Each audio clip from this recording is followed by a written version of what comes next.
Hello and welcome in on Stop Wrestling Chat. My name is Barry and this is your NXT review, guys. Before we go any further into the review, don't forget to hit like, subscribe and that beautiful notification bell. Head down in the comments below and let me know what you thought about NXT last night. And let's get started. So, kick off with Mandy Rhodes versus Sari.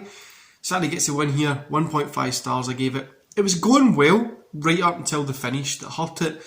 And Mandy looked like she hurt herself a little bit, but it was okay. Do you know what I mean? It was going well, but it just didn't really do anything for me. Then we get Duke Hudson versus Kyle O'Reilly. Kyle O'Reilly gets a win.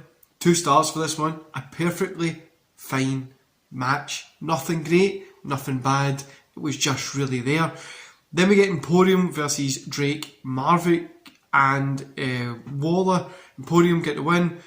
Squash match really, wasn't it? Just to get Emporium a win. Nothing really much to say with that one.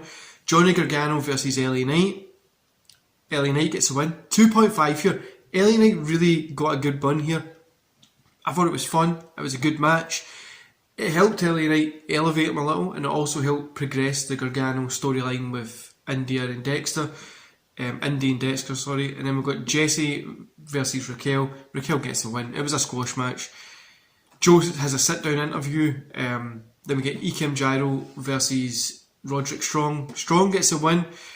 No, this was a squash match. It was under 5 minutes, but Gyro did get some kind of work in. He got some offence. I'm going to say a lot of people are sleeping on Gyro. I think he's a really good wrestler. He's got a really good work rate and a lot of potential to progress and do something within NXT.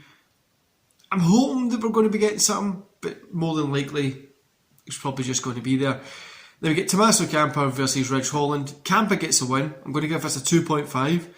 I'm not really sure that Ciampa needed to win here, but it was a fun match and it was a good main event. I enjoyed it. But yeah, overall, 2.25. I can't give it 2.5. I can't give it 2. So 2.25. Again, it was a bunch of like squash matches that you kind of knew what the result was going to be. We had 1 or 2 good matches in there.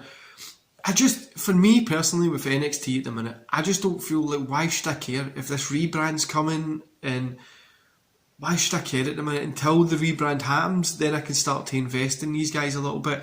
Plus, what's really happening with the main event? Samoa Joe is a legendary wrestler that us wrestling fans know, right? And us wrestling fans are the guys watching NXT, so we know who Samoa Joe is, and a quick Google search will show you that.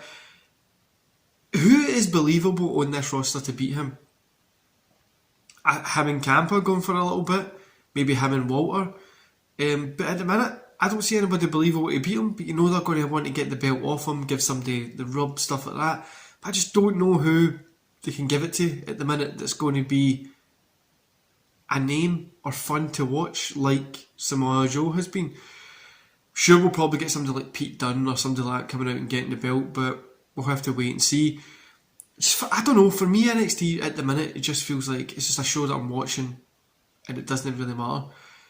I know it's probably because there's rebrand coming up and because they're going to be changing it, but I just wish they gave us something still. Do you know what I mean? They could still set storylines up via the rebrand. I don't know. We'll see what happens when it comes, guys. But that was my NXT review. Don't forget to let me know what you thought about it in the comments, and I'll see you back here tomorrow for AEW Dynamite's review. See you later, guys.